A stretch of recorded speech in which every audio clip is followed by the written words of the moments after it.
Hello दोस्तों, नमस्कार। तो दोस्तों कैसे हैं आप लोग। तो दोस्तों सबसे बड़ी अपडेट लेकर आए हैं देवरा ढोरी चटना बा उस सिंगर को लेकर। जी हाँ दोस्तों, को बता दें पीके आर्यन जो देवरा ढोरी चटना बा उस गाने को लिखे थे। तो दोस्तों आपको बता दें पीके आर्यन अभी तक जहर खा ली हैं और मैक्सो हॉस्पिटल में भर्ती हैं और उनका इलाज चल रहा है। तो दोस्तों इस पर खेसारी लाल यादव का क्या बोलना है, चलिए स्टार्ट करते हैं इस वीडियो को और आपको विस्तार से बताने की कोशिश करेंगे। तो दोस्तों वीडियो बहुत इंटरेस्टिंग होने वाला है, तो प्लीज़ अब वीडियो को अंत तक ज़रूर देखिएगा।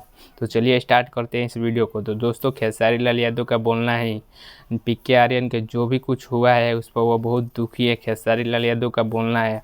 और खेसारी लाल यादव जो भी इसमें खर्च होंगे वो खुद उठाएंगे। तो दोस्तों आपको बता दें खेसारी लाल यादव पीके आर्यन के परिवार को 10 लाख का सहयोग किए हैं और जो भी खर्चा होगा उनके परिवार के वो खुद उठाएंगे खेसारी लाल यादव।